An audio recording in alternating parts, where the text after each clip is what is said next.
Good evening, everybody. This is Man Coverage, college football's marketplace of the South. James Bonneville, Nate Digital. We are back after a couple of weeks off, and there's a lot to talk about. That's for sure. James, how you been, brother? This was an interesting bowl season, if I could say interesting. I mean, yeah, I'm Yeah, just I thank God for the CFP because there were some games that were just mind-numbing to watch. the bowls. A lot of the bowl games were just utter garbage. Okay.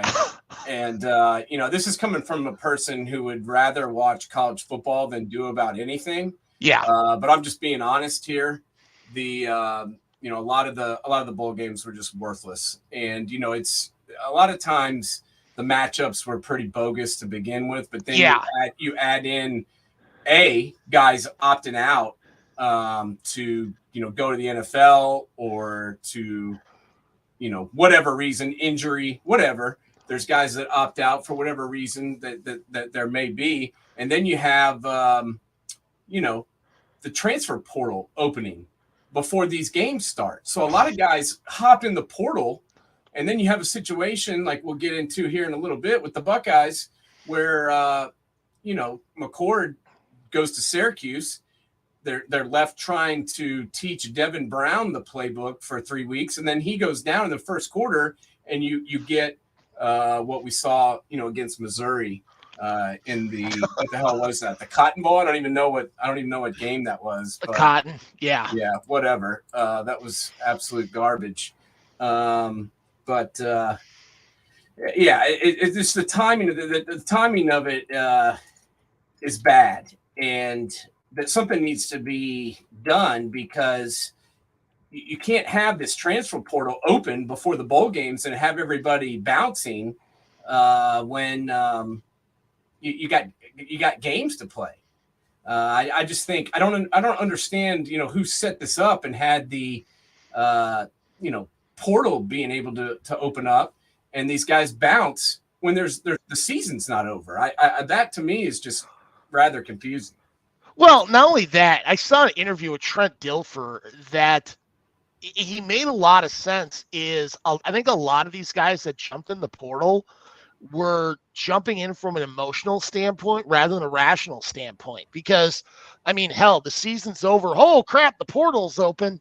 And you could have had some bad blood that could have happened from an emotional standpoint. You jump in thinking, the grass is going to be greener on the other side. And, I mean, hell, in this day and age, will it be? I mean, you don't know.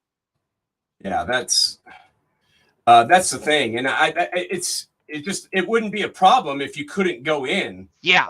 the portal until after the bowl game. And my thing was, you made a commitment to this team, finish it out.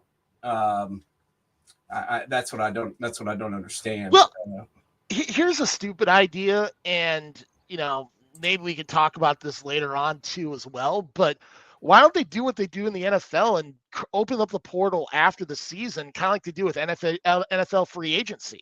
Because let's be honest, if you have a good bowl game, that's your last bit of good film that you could go on, Yeah. and you can get recency bias just based on that. Well, I don't understand whose idea it was to have the portal open up prior to the end of the season. It just doesn't make any sense to me, and I think it ruined a lot of the bowl games. And you already having guys opt out, and then you have that on top of it. So They wanted it open so players could go to second semester, because some schools started their second semester like this week, and I'm like, then you've defeated the whole purpose. yeah, I mean, I get all that, but I think you need to wait until the season is done until Agreed. you get there. But we'll get into that a little bit more. I want to get into these games and talk about the playoff games, because those were actually good games. Yeah. I actually enjoyed watching them. Of course, the one time in my life I cheer for Alabama and they lose. So I think it's me. I don't think it was actually Bama, but I want to, before we even get into these games a little bit, and I just want to ask you this because I saw that the Alabama center jumped in the portal, and why couldn't he snap the damn ball to Milroe? I mean, he snapped it over his head a couple times, and then there was multiple times where he snapped it at his feet. Did you feel like that was a problem throughout that game? Yeah. I mean, quite frankly, that's been a problem for majority of the season. And in all honesty, I think the guy's in quicksand right now. No matter how hard he tries, I mean, it's not like he can't snap the ball because there's a reason he plays at freaking Alabama. So obviously he's been able to snap the ball, but I think he's trying so hard that he's making mistakes and he's thinking too much. Yeah. And I mean, he's already in the portal right now. And quite frankly, he's a guy who really, I think a new scenery and maybe a different type of coaching style could help the kid out. I mean, the kid could still be a hell of a freaking center or guard somewhere else in the country. Yeah, well, let's talk to someone who actually knows about playing offensive line besides us, since neither you nor I played offensive line in major college football. We've got somebody actually who did. We got Bryant Browning joining us today. Let's see if you can hear us. Bryant, you can you hear us okay, buddy? Maybe. Bryant, you hear us? Can you hear us, Bryant? I don't know. I can see him. Yeah, I can see him too. I cannot hear you guys. We can hear you. We can hear you.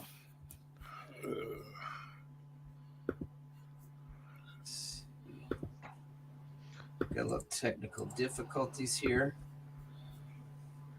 Can you hear me now? Can you hear me now? Let us know when you can hear us, Bryant, because we can hear you. Yeah, we can hear you all right. Yeah, I can't hear you guys. All right. I'm gonna leave out and join on my phone. Okay. Perfect. All right, man. Laptop issues, I guess. Hey, not a problem. All right. Yeah, just boot back up. All right. So maybe not bringing in an alignment, but we will bring him back here in a second because I want to talk to him about both games and then obviously get into the Big Ten. But while we're waiting for Bryant to come back, let's talk about that game as a whole. And I'm talking about the Alabama-Michigan game.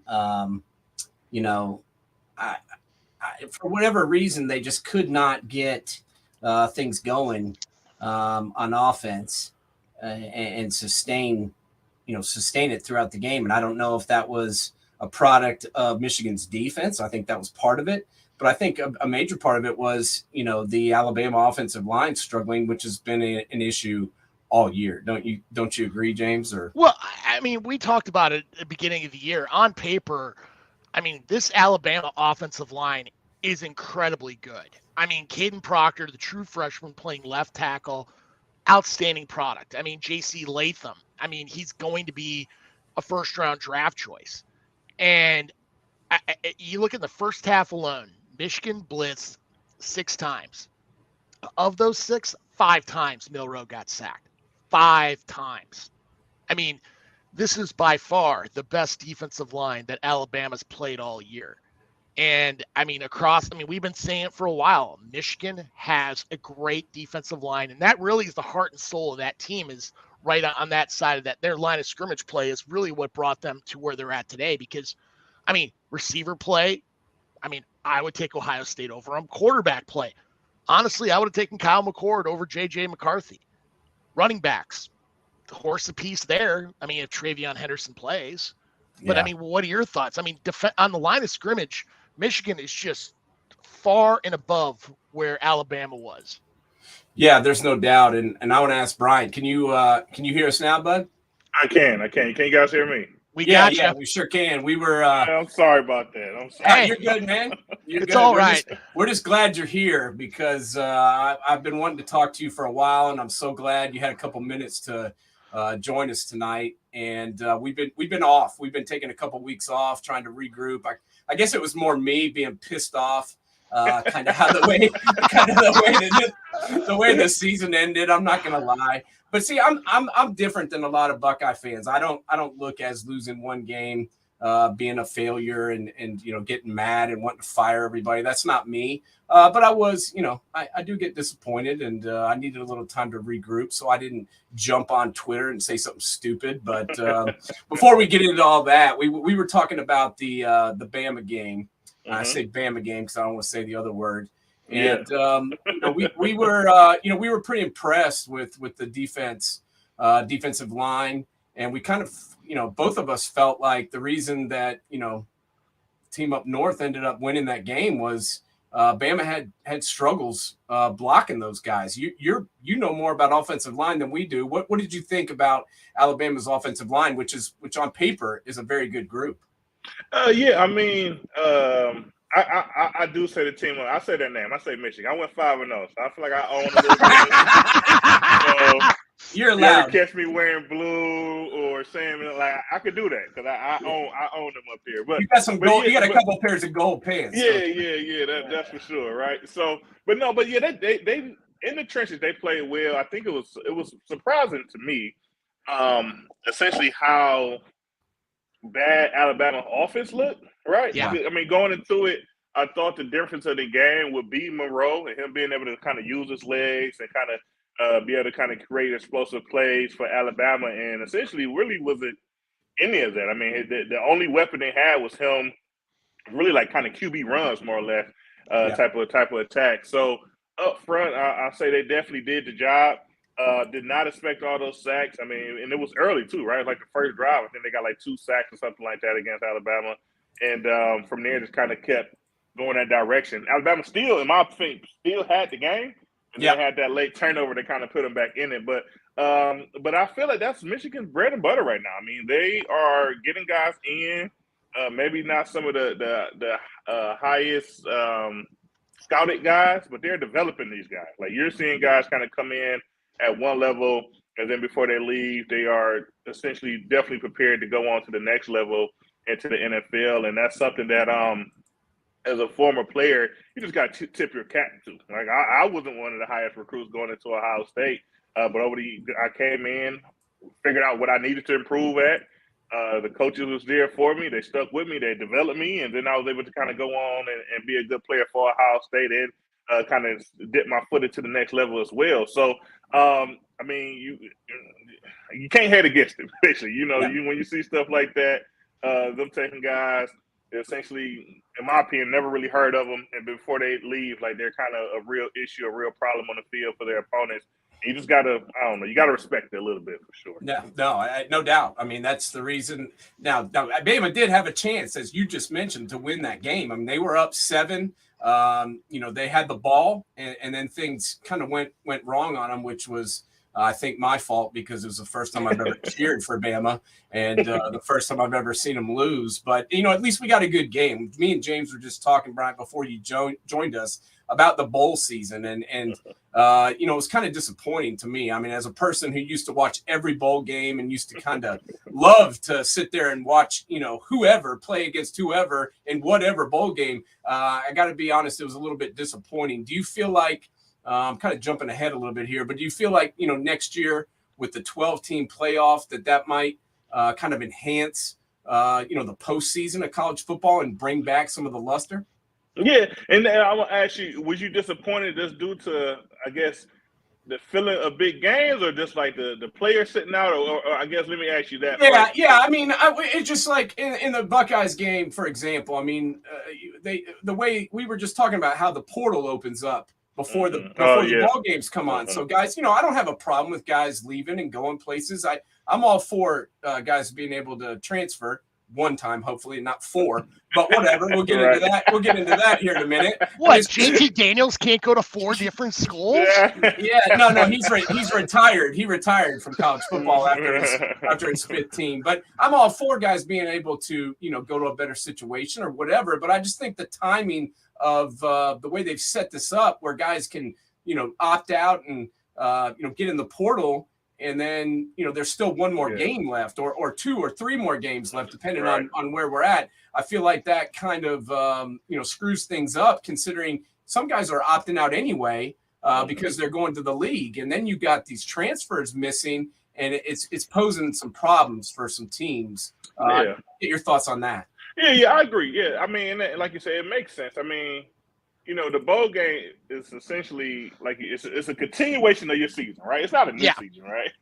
Right. And what you've seen a lot this season was obviously like, you got the opt-out, but this season it was like a lot of teams was like basically new teams for this bowl game. It was like they got this one game season, and it's like a new quarterback that you never, some young quarterback you never heard of for some teams, and they're going out there and they're trying to perform, and guys are kind of getting an opportunity. But I feel what you're saying. Like the spirit of it is supposed to be the same team. Like this is the same team that played 12, 13 games this season. This is their last opportunity to got to go out together. So yeah, I don't really care for it as well. That portal date is someone have to explain to me why is it that day. I don't really know. It doesn't. I've seen a couple of videos on it, and none of them really made sense. So I think that needs to be adjusted. I mean, guys sitting out for the NFL, I get it if you're Marvin Harrison Jr., but if if you're a 3rd, 4th, 5th round guy, I don't get that. Like I understand it. It's not like you have life-changing generational wealth coming your way when you're, first 2, 3 picks in the draft. To me, in my opinion on the situation is, football, you get to play football for this limited time. I mean, everybody call it NFL not for long. College is limited, right? I know you got guys playing for like 5, 6 years now due to the craziness, but that was settled back down and it become once again a 3, 4, possibly 5-year deal. And, once you go to the NFL, who knows, right? You could be drafted. You could play a long career. You could be a Hall of Famer, play for 10 years. But you also could play one season and essentially that'd be the end of your career. And all you played was maybe 4 preseason games that didn't even, get tallied to the record for the season. So, in my opinion, it's like you got to play games. I mean, you do a lot of work to kind of have an opportunity to play football. It's literally, as you guys know, it's a year-round thing. And so when you get an opportunity to play in a game, in my opinion, is you don't miss it, not for essentially basically almost anything in the world. If you're healthy, if you're able-bodied to do it, you go out there and do it. So, yeah, I see what you're saying. Hopefully with the playoffs go to 12, obviously there's not just 4 teams that feel they have opportunity. Now you have more teams that feel like they have an opportunity to achieve that goal. So they will stick around for the program, stick around for the playoffs. I know essentially since Alabama lost, they had 9 guys jumping to the portal. So those guys stuck around. They knew they probably wanted to go, but they wanted to be there for their team for that opportunity. But you seen Texas, on the other hand, lost their backup quarterback right to the portal. Yeah. And you kind of felt that situation from him, but it's just it's dumb timing, right? It just kind of it hurts. I got to do what's best for myself now. This dumb timing. I would love to be here, but I kind of got to take care of myself and kind of see what I could do. So I think the 12 teams was help. Looking forward to it, but I do say I don't know what we're gonna do about that transfer portal, the date of it, right? I just cook it out a month. Like what's I don't understand the big deal. I feel like someone should just write a letter or something and stamp it, and it just is what it is. Yeah, no, they need to kick it out. It's a mess. And as you said, I've heard a lot of people trying to explain it to me, but all in all, it makes no sense. And we're going to get into how it affected our team. And I say talking about the Buckeyes because it screwed up our entire bowl game for sure. And it did that for a couple teams. But at least I have hope because I saw these 2 semifinal games, and both of those games were pretty solid. Yeah. And just looking into this finals, I want to get both your guys' thoughts on what you think about this championship game and what you think about what's coming up for us here next Monday night, I guess now. We got, Michael Penix, who I think got snubbed for the Heisman. This dude is legit. He's the best player on the best team. And Jaden Daniels is a hell of a quarterback too. But hell, the guy had 1,000 yards and 10 touchdowns against Grambling State and Georgia State. And that padded his stats. So I feel like Penix got screwed a little bit. and I feel like he's legit. But I don't know. I don't know whether or not they can beat the Wolverines. I want to get both your guys' thoughts. James, I'll start with you. What do you think about this national championship game, and who you like? I guess is my question for you. Well, I've said it from the get-go. I mean, it's hard. I keep going back and forth in this one because, like, you look at Penix, he's not a running quarterback, but at the same time, he doesn't get sacked. I mean, hell, Texas has got a really good defensive line, and he didn't even get hit in that game. Yeah. I mean, Murphy and Sweat are both going to be first-round draft picks, if not early second. I mean, they are game-changing defensive tackles, and he never hit the ground once. And look what he did to that defensive backfield. I mean, he torched them. He was on point. I mean, granted, how many teams except, well, Ohio State have 3 NFL-ready receivers? I mean, Odunze, Polk, and McMillan are great. The problem there's Dylan Johnson's out. So that means Penix is going to run up the middle to make sure, Michigan honors the run. Otherwise, they're going to sit back and play the pass the entire time. Plus, those DNs are going to come in from the side. And I don't think Washington has seen the type of defensive line, except maybe Oregon, all year. That's why, I mean, right now, I think it's going to be a close game, but I'm going to probably go Michigan. But I think it's going to be razor thin. But if Washington can get up on them quick and just keep their neck, knee on their neck, Washington can pull this one off. Their defense has got to stop the ball because Michigan's going to run the ball to take time off the clock. Yeah. Bryant, what do you feel like? You think Michigan can get this done and win one more? No. Well, I'm hoping they don't. Oh, I pray they don't. I pray they don't. I just no, I don't know. Right. No, I feel like I mean, all your points make perfect sense. But I feel like this is just a special year for Washington, right? And that's really what I'm banking on. It's a special year for Washington. They got Penix. He's a special player. And he's going to take some pressure. Washington did a great job protecting him against Texas, as we saw. But I don't think they would have that same level of success. There's going to be he's going to get hit some. He might even throw an interception trying to rush a ball. I just feel like with his ability his special ball placement when he has the time, when he has the opportunity to do so, I feel that would be a huge strength from him. Michigan's defensive backfield, I'm not overly impressed by them, so I feel like they could be had. But as we know, up front is really want to kind of disrupt things and kind of make the game tough for Washington. So I feel like Washington may have to be a little bit more creative on protecting them. Maybe, go out and do a little bit more Mex Pro and kind of run some 2-man routes and things of that nature when they had the opportunity. And that's what I'm hoping will happen, right? I know their running back got hurt. I'm sure they have another capable guy. I feel like this is a game, even if the run is not working, they have to do it. You still have to kind of do it to kind of stay on the minds of Michigan that you have that ability.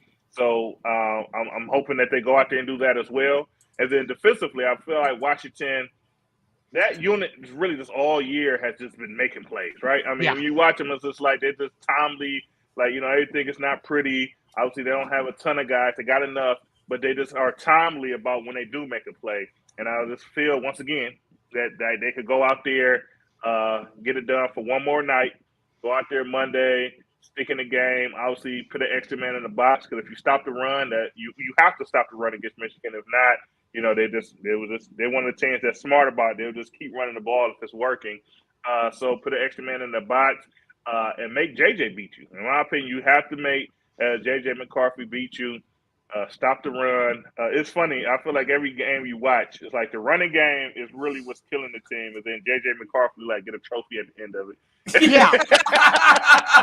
We said that same thing, Brian. We were like, we watched that game. We're like, man, he played like trash. And then you look at the end, and his stats were pretty decent. And then they're handing him the damn game ball, and I'm like, game ball. Like, what is going on? Like, this running back is making whatever. But that's you got to beat them. So I feel like hopefully Washington's in a position to beat them. It's funny enough. I seen it was like a tweet or something random or something on Instagram, and they said they put up a date. They said Michael Penix beat Michigan like as a sooner date before Ohio State did. So it's like, do it again, right, Mike? Yeah, no, he beat Do him it in again, one more 2020 time. when he was on Indiana. And this guy is special, and that's why I said, I feel like he kind of got snubbed for the Heisman, because it's like every big moment this year for Washington when there had to be a play, he's got it done. And he's got good wide receivers. Don't get me wrong, but that's kind of why this team is special, because they've got that guy at quarterback. They've got playmakers, and as we just discussed, the line is getting it done too, right, James? Well, I mean, the guy won at Indiana. At Indiana. Yeah. I mean, if the guy is a freaking gamer, that's why I keep looking at these mock drafts, and they've got May ahead of him. They got Daniels ahead of him. I mean, Williams, I could see. But how is this guy not in the mock draft a top 5 pick? Like, I don't get it. I mean, just because he throws left-handed, guess what? We've had other quarterbacks that have thrown left-handed. The guy just knows how to win games. You can't teach that. It's either you got it or you don't. Yeah, no, I'm with you. I'm a big believer in him. I liked him when he was at Indiana. I still remember that play against Penn State when he dove in and ran in that. I think it was a 2-point conversion, actually, to win the game. And I just, at that moment, I'm like, this guy is for real. And it's continued on since, and he battled injuries. But when healthy, this guy is for real. But remember, Jeremy Pruitt didn't like him. That's why he didn't go to Tennessee. Yeah, well, you see where Jeremy Pruitt is now. He's not even coaching high school. So there's probably a reason for that. But you talk about the Washington, being where they're at because of their quarterback position, and I got to talk about where the Buckeyes season ended. I mean, 11-1. I felt like it was a good season. My biggest thing was Bryant. The defense struggled the last couple of years. And I felt like last year when Knowles came in, he started to make strides. And then this year, man, without him there, they could have lost 4 or 5 games easy, because that defense just, won games for them at times. And, the offensive line, took a lot of heat, I feel like. I want to get your thoughts on, what you felt like the season, unfolded down the stretch. 11-1 is 11-1. But, it was just like nobody was ever happy with this team. And I'm not sure why, and we talk about Dabo Sweeney when he, there's some caller in his call-in show pissed him off big time. And he's like, part of the problem is you guys. He's like, everybody's got a damn Twitter account. Everybody's got an Instagram, and they all want to complain even when you win. And that's just not me, man. When you win, I'm happy. I don't care if it's a point or if you come back from 30 or whatever. But, what did you think about this team and this season as a whole for the Buckeyes? And what were your thoughts after the season concluded? Yeah. Now I'm with you. Football, it's tough to win football games. So I know at Ohio State, right? We got all these type recruits, and we usually are used to our offense kind of going out there and scoring all these points. And essentially, I mean, we're a spoiled bunch, man, when it comes down to it. So it's like, we win a game. And for whatever reason, everything didn't look fantastic 100%. We just didn't absolutely blow them out the water. And most people's heads are on fire. Like, we need to make changes. I'm not one of those guys, right? I appreciate a win when, I played under Tressel. So we didn't blow a ton of teams out, but I know we won a lot of games that was pretty comfortable. And essentially that's how we played the game. So this year, we started with a new quarterback, right? McCord came into his own. He had some competition early, didn't really much competition, right? But McCord kind of ran the show. And McCord, he was not C.J. Stroud. He was not Justin Fields, but he was fine enough. Yeah. He was fine enough. I would say he did a good job at protecting the ball in some tough situations. Against Notre Dame, no turnovers. I think we had against Penn State, we might have had one, but it was like at a time where it didn't really cost us a ton. Against Michigan, obviously we had a turnover, then we lose the game. But for the most of the season, he did a good job at being trying to really protect the ball. The offensive line struggled essentially early in the season, especially short yardage. A lot of times I didn't really quite understand what was the plan, short yardage. Throughout the season, they improved. And essentially, I just felt like going into it, 11-1 is, nothing to sneeze at. Obviously, I'm really upset because we lost. The one loss is to Michigan, right? Yeah. I'd rather that one loss to be to Minnesota, Penn State, another organization. I prefer that one loss not to be to Michigan. So I'm really upset at the season, but it's just because we lost to Michigan. I felt like McCord and our unit was good enough to come out with that win, and unfortunately we did not. But like you say, the defense was tenfold better than the last couple of seasons. Against Michigan, I know going into the Michigan game, I know we never gave up more than 17 points. Same thing in the bowl game in 14. Obviously, we lost to Michigan. I can't think of the score of the game. Was it 31? I forgot. 30 to 24? Yeah, 30-24. 30-24. Yeah, so obviously we gave up more points there, but that's the only game all season that, we gave up more than 17 points. So I feel that that's something you can hang your hat on, right? A lot of our guys are coming back defensively. Like I said, when I was at Ohio State, our defense was like that as well. They led us to many victories. We got about 10 and we playing certain teams like, there's no way this team is going to score that many points against our defense. It's just not going to happen. I know what type of guys we have over there. So I feel like that's that silver bullet defense. Obviously, some things we need to improve on offensively as a unit, especially up front. Next year, we'll be welcoming a new quarterback, whoever that may be, one of our young guys, someone out of the transfer portal. Obviously, there's a ton of rumors around that as well. But it was a successful year. We went 11-1. We lost to Michigan. I feel like us losing to Michigan, us losing the bowl game, not making the playoffs, hopefully that clicks to our guys and we figure out how to beat that team up north. Because that, to me, that's very important. But I'm not going to say it was a bad year because we won 11-1. I mean, we beat a lot of that Notre Dame game will forever be legendary. How we won that game. Before the season, a lot of people was picking Penn State over Ohio State. We know we went out there and we took care of the business there, and we came within one touchdown of being a team up north, which is not good enough. But it's not like we laid an egg like we did the last two seasons. So yeah, no, they played a lot better. And James, I want to get your thoughts on kind of what unfolded after the season ended. I mean, as we just talked about, everybody's got a damn opinion these days. I do too, but I know people don't really care what my opinion is, and that's why sometimes I don't voice it. But I understand how hard it is. I mean, winning games is tough to begin with, but then when teams, beating the Buckeyes can be like a Super Bowl for some of these guys. Yeah. I mean, every week is like a huge game for Ohio State because if the other team wins, that's all anybody talks about. Yeah. The Buckeyes win, Bryant, nobody gives a shit. But when the Buckeyes lose, it's fucking front page news. Right. And it's tough to be the coach. It's tough to be the quarterback.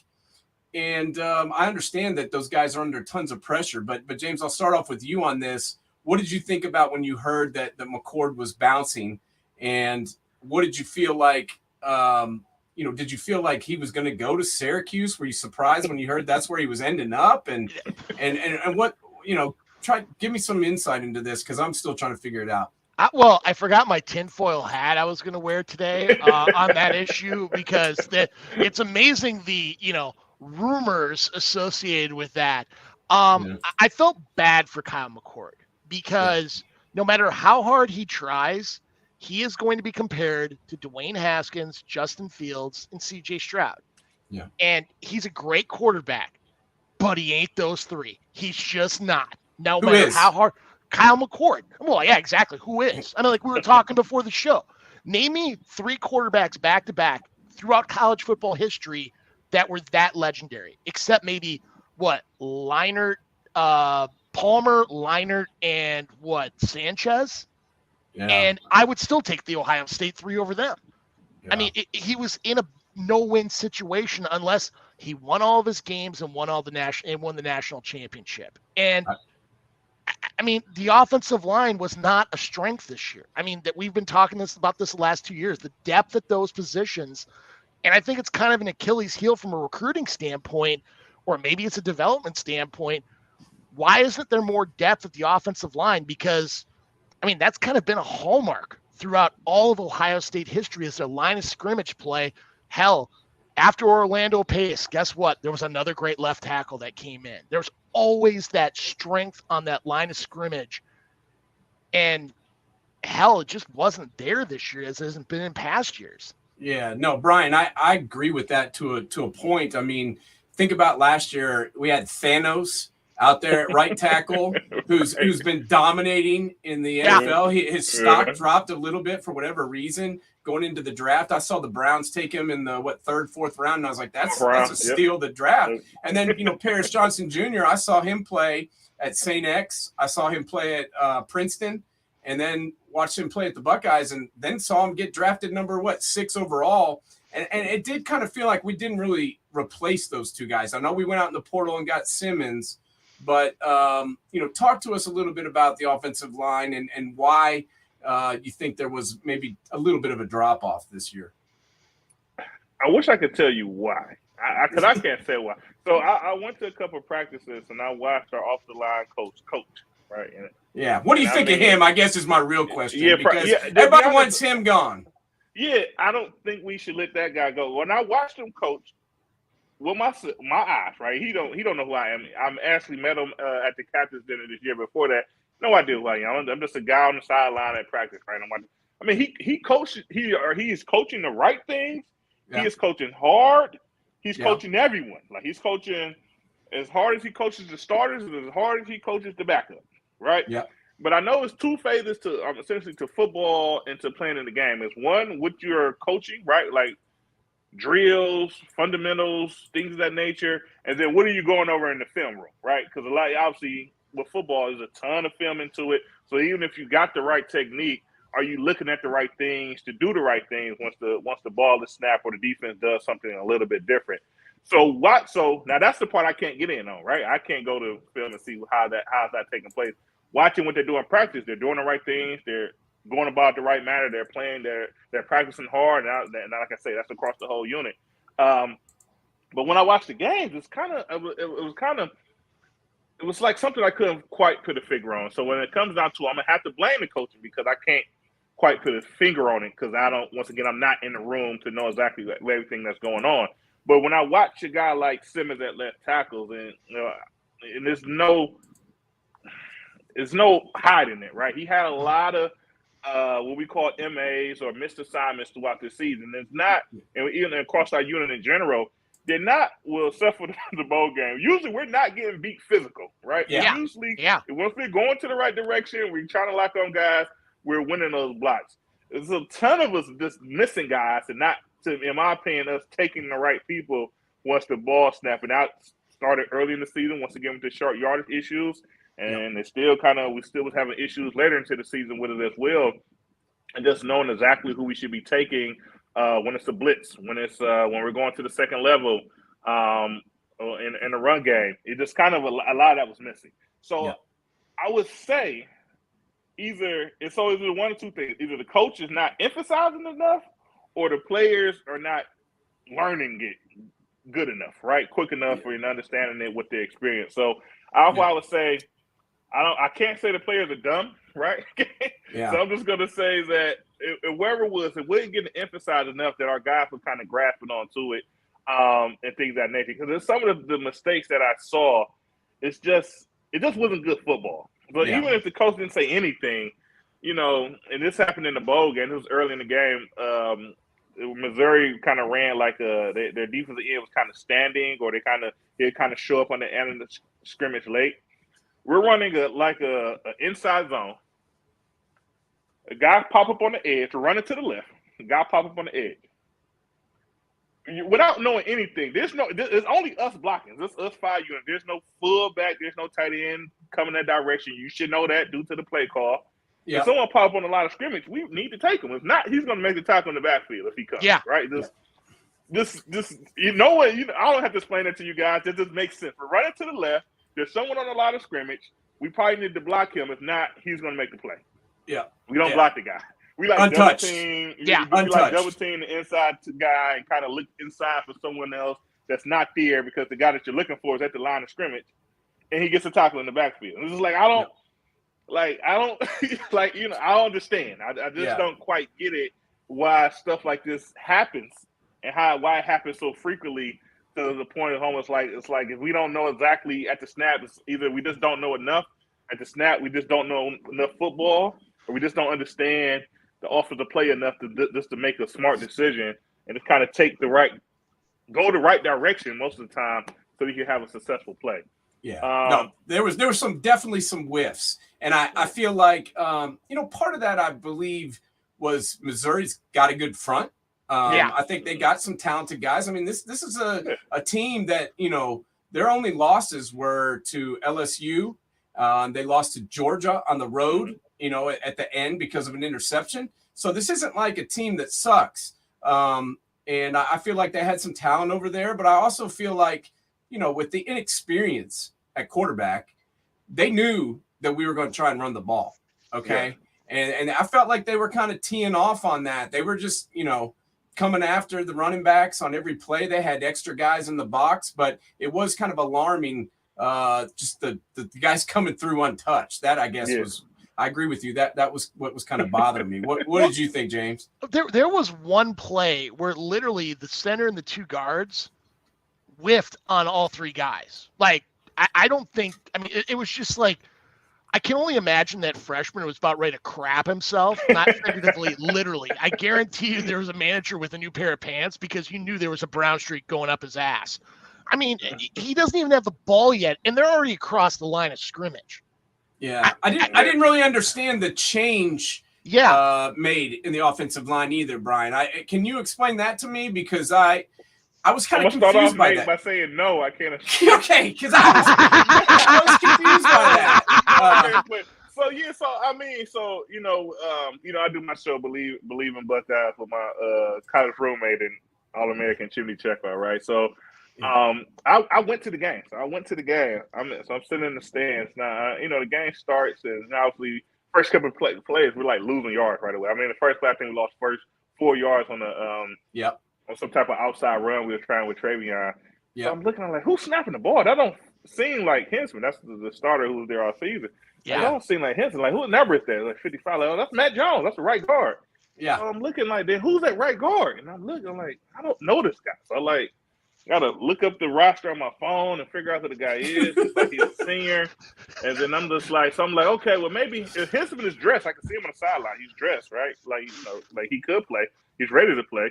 But, college, they don't go over injuries, right? So he could have hurt something really bad, tried to give it a go, couldn't go. So it's like, well, this is what we have for today, right? Yeah. So then after the game, the press, Coach Day, like, what was going on with the offensive line? And he says, like, oh, we wanted to give back. We felt like Henson was struggling in the last couple of weeks. So it's like last couple of weeks in practice, like Thursday, like struggling there, like that don't really make a lot of sense. But then he said, like, he just felt that Matt Jones gave him the best opportunity to win today, and I was just like, well, he didn't. Like, no, he did not, didn't because he wasn't in his normal position. The guy that you had at right guard, I mean. I don't like to talk bad about guys, but I think the speed of the game, he kind of struggled with Missouri and that defensive line, the way they kind of could move. They had smaller guys and they could move. Yeah. And he kind of struggled with that. So my opinion is like, what was the plan? Like this guy's kind of struggling. You got a guy here that's able-bodied. You got young quarterbacks. You're not gonna play your best 5 today. Like, it don't make a lot of sense.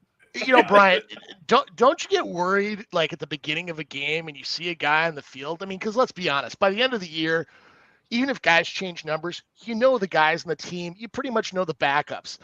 If you've got to look on the roster and see who it is in the first quarter, you always have that. I always have this bad feeling in my head. Something bad's going to happen today. And it's just, oh my God. I mean, granted, let's be honest. Every team craps the bed at some point.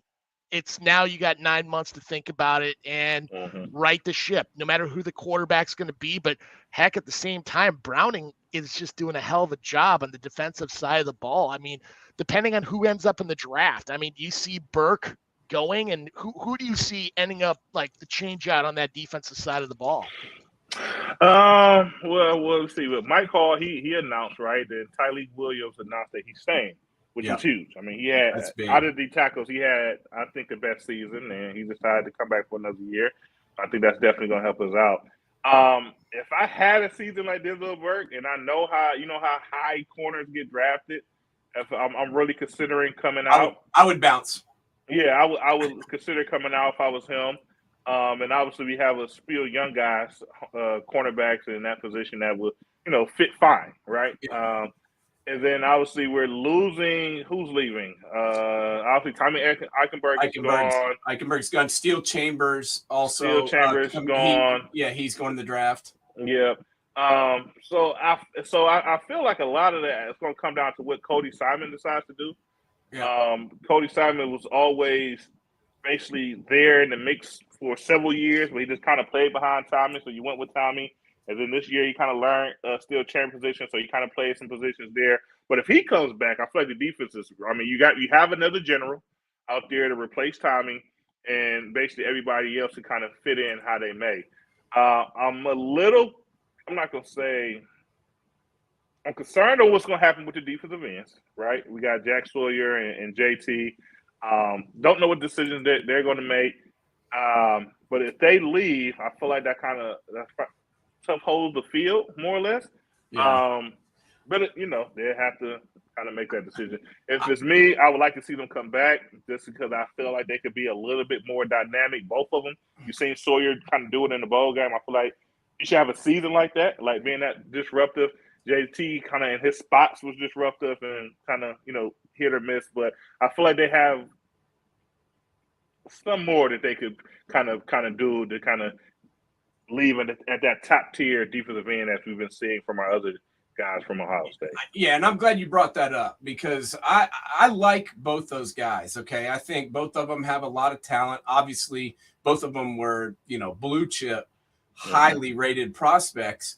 Have either of them, lived up to the billing? I mean, that's tough. I mean, to live up to the number one pick, number one rated player, that's hard to do, first off.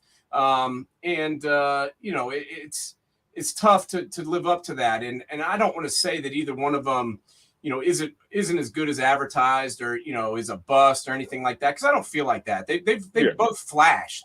But I JT may leave, and I could see him just solely based on potential and based on, some of his bigger flashes could get drafted high.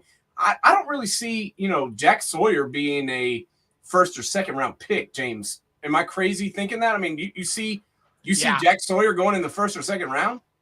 Both of them had games, but they didn't have a year that you could really wrap your head around. I mean, granted, as much as NFL scouts love the freaking combine, and you know how I feel the combine is glorified presidential physical fitness test.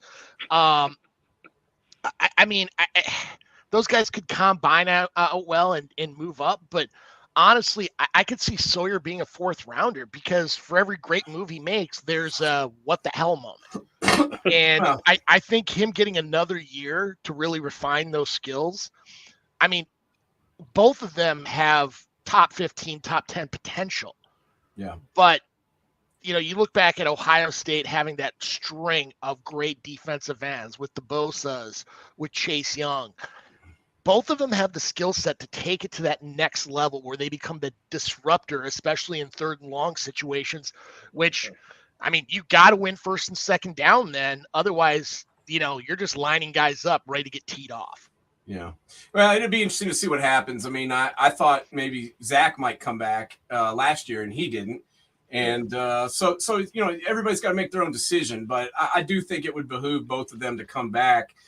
Bryant, another thing I want to get from you before we get out of here, it's crazy to me seeing kids like, Noah Rogers. I'm not picking on him, but I'm just using him as an example. This kid was pretty highly recruited. He was actually supposed to come on our show and never showed up, but whatever.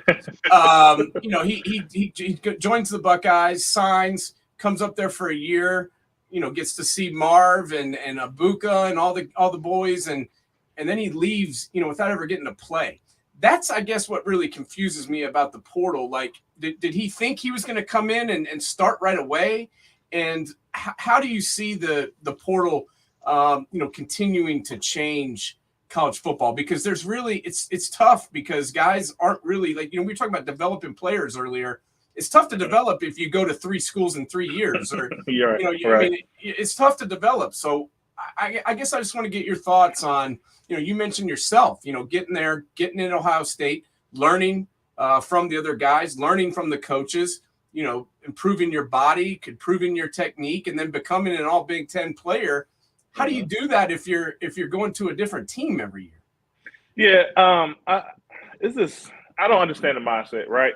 I feel like I seen Nick Saban, and I don't know. I think it's kind of about a year or so ago, but he's just kind of willing to spew him like naming all these basically Alabama greats, first round talent guys that was great for Alabama, good in the NFL as well, and all these guys didn't play as freshmen. Like all these guys either redshirted or they saw the field very minimum as freshmen. And then they still had a good 2 year 2 and year 3, and they went on to the NFL. They even had to stay there 4 years because they was able to kind of, show what they could do and kind of move on from there in their 2 seasons. I don't understand the mindset. Like I say, I think it's twofold. Guys think they feel like they should have played a little bit more as a freshman, and so since they didn't, they're gonna go to a school. I think he might have committed to like North Carolina State. I feel like I've seen something like that today. Okay. And I don't understand. Like, all these Ohio State great receivers that are developing here, playing here, and they go on to have successful careers that you just come and only give it a year.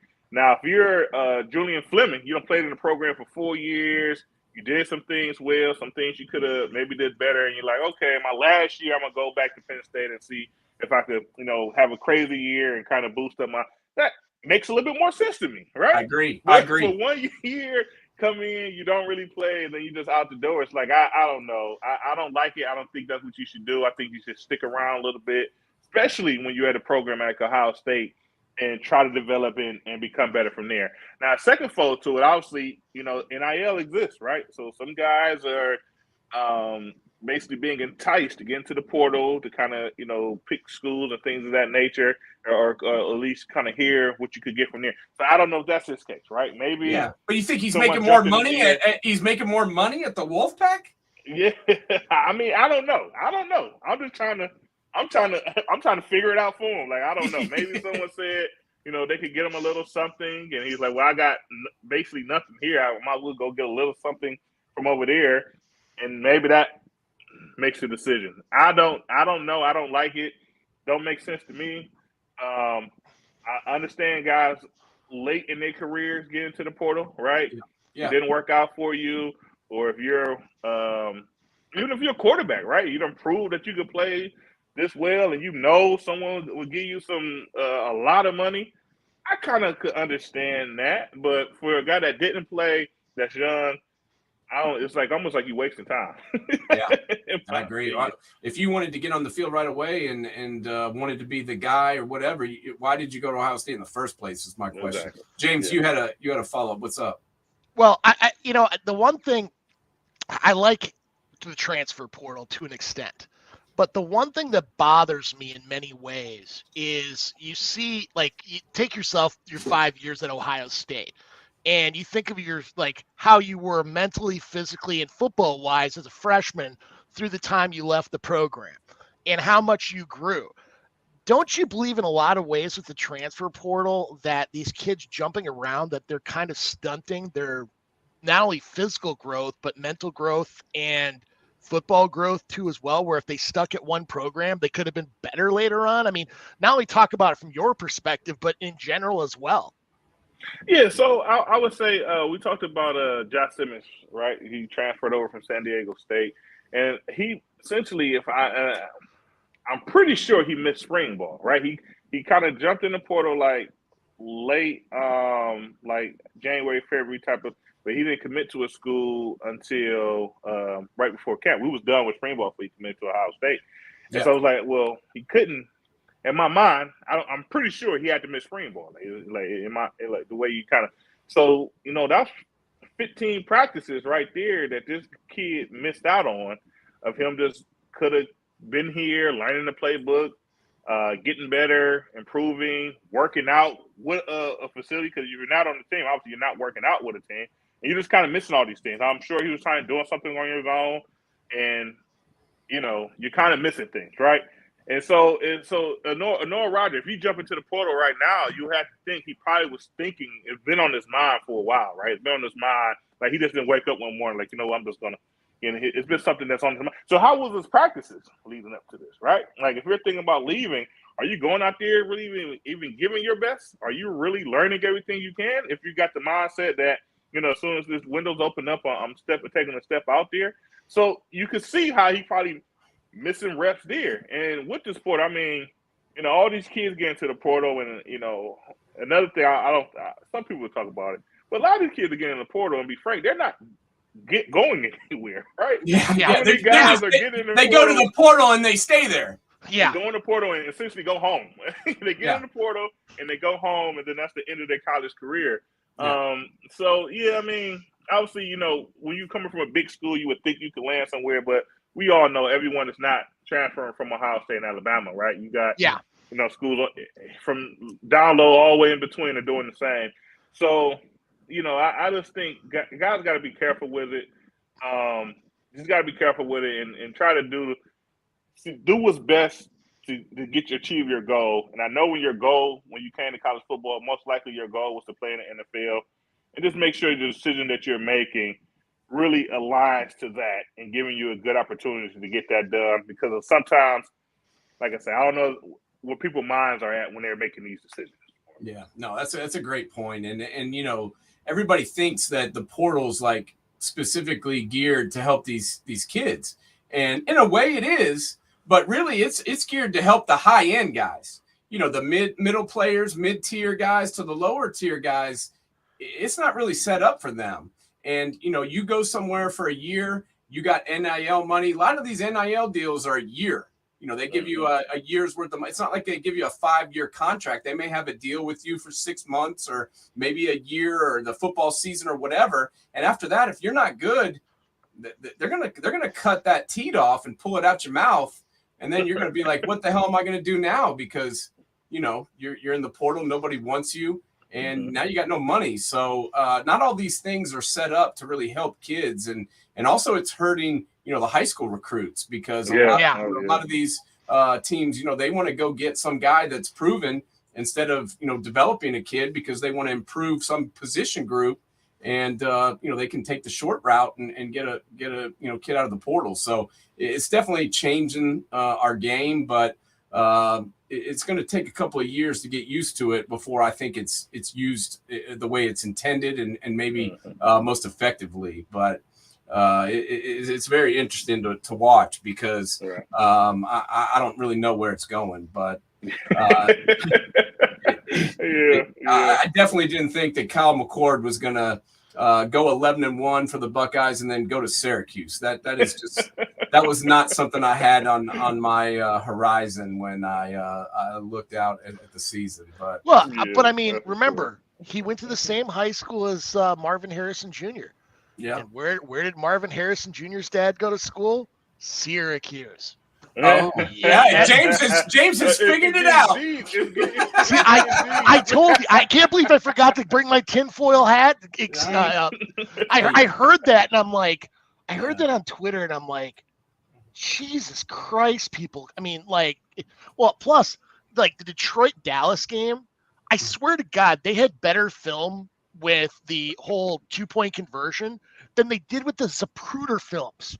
I mean, I swear to God, at some point they're gonna mouth out what the ref was saying before that 2-point conversion. Did he check in? Did he not check in? How is Congress not involved in this? I'm like, it sure looked like he checked into me. I don't know, but that's a Buckeye boy, so I was cheering for him. And right. That's what made me upset. Like, man, they took it away from Deck. Take away from the damn lineman, man. It's not like the lineman get to catch a lot of touchdowns, Bryant. You know what I'm saying? Right. But every lineman in the country was literally up cheering at that point, no matter what. Right. Even the team up north's offensive lineman too as well. Yeah, no, except Ben Hartstock. He hates it when linemen catch touchdowns. He's like, he always talks about how that's taken away from the backup tight end. He's like, that could have been a backup tight end catching that ball, and he gets pissed when it happens. But anyway, Brian, we appreciate you coming on, man. And I know I checked out some of you guys' shows. I was watching the one with Jordan Hancock. I was watching the show with Coach Meyer. And if anybody hadn't seen it, man, go up and check it out. And definitely, you and Chimney do a great job. And I hope you guys keep doing what you're doing because it's really good. What do you guys got coming up down the portal here? We'll see what happens. Yeah, you let us know, man. Obviously, we just kind of talk about what's going on, right? So obviously, there's a lot of rumors going on. Yeah, when do you guys have the shows? Like when do you tape them? We tape them on Monday nights. Nice. We tape them on Monday nights, and so they're usually available probably by Wednesday. Nice. If you're in Ohio, you can always catch us on Valley Sports, Believe in Buckeyes there. And then you can also get us on the platforms, Believe in Buckeyes on iTunes, Spotify, however you listen to your podcast. We've got a YouTube page as well, so we always try to encourage people to join there. We need more people there because we want to do a live show. So we got like no followers now. So we're trying to get more followers to the YouTube page for that reason. But yeah, we just be following up on things, see what's confirmed, kind of give our thoughts and opinions. Obviously, there's a lot to talk about the way the season ended with coaches, what's going on in the transfer portal, and what's going on with this coaching staff, right? You know, who is going to keep their job and what changes will be made. You would think something would happen there, but we'll see. Yeah. But so we kind of take it 1 week at a time, you know, see what happened, what's confirmed, and then we just kind of, you know, like everyone, give our opinion about the situation. Well, man, absolutely. I love that interview with Urban Meyer, man. That was really cool talking to him about, you know, him taking over programs and that he enjoyed taking over programs that were struggling as opposed to, you know, ones that, you know, had kind of some more structure in place. That was cool. Yeah, and I enjoyed that. So, and man, you're welcome on here anytime, dude. We appreciate you so much. I really appreciate you coming on today because we wanted to get your thoughts on some of this stuff, and we wanted to dive in a little bit on my team. Of course, we always talk about my team on here, but that's why. No, really? Hey, is that possible? Hey, James, if the Gophers were 56-8 in the last 5 years, we'd talk about them too, buddy. Holy crap! I never would have guessed it. I mean, my God! But you know, there's always those guys that want to fire Ryan Day. I mean, if you're going to get rid of him, you have to hire somebody. And when Jesus is a tier 2 candidate, you know you've got problems. I mean, 56-8 for Christ's sake. I mean, my favorite thing is, you know, when they're this is what Dabo was talking about. Even when they're 11-0, people are complaining. You're not winning enough. You're not winning big enough. You're not winning by enough, you know, or it didn't look good, you know, while you're winning. I'm like, man, they won the game. Can we shut up? And it's like there's a reason he makes $10 million a year. Okay, he knows football, and you know if you know more than Ryan Day, maybe you should apply for the job because it pays well. Right. I think we should put fans in the portal too as well and see who else wants them too. I mean, or the Monday morning quarterbacks. Hey, there's quite a few of them that should go. Hey, Bryant, though, I think you should have a tinfoil hat corner too as well. You know. No, if we could service and protection, right? No, man. If you could put fans in the portal.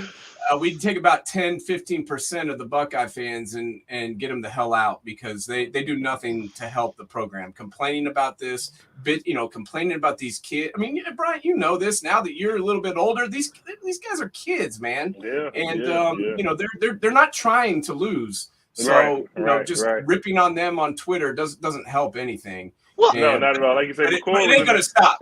McCord was in the toughest position all year. He couldn't win. It was expected to. There was no winning for him. No, it's brutal, man. And like we discussed, I mean, it was a tough act to follow. I mean, we've seen what CJ's done for the Houston Texans. I mean, the Houston Texans have been one of the worst teams in the NFL for the last 3 years. He's got them on the verge of going to the playoffs in year one. That's so, right. Following that act is tough. And I hope he has a good season in Syracuse. I hope he does well because I don't think he's a bad kid, and I think he's a pretty good player. So Marvin Harrison Sr. made it happen. So I mean, hey, maybe Marv will come back for another year and join him in Syracuse. Be an orange man, I doubt that, but Anyway, we're going to call it. But Bryant, man, definitely come back and see us again. Yeah, we'll do. Whenever you got time, man, come back and join us because we love talking ball with you. All right. All right, appreciate it. Thanks, All guys. right, all right. Have a good weekend, everybody, and thanks for tuning in. All right.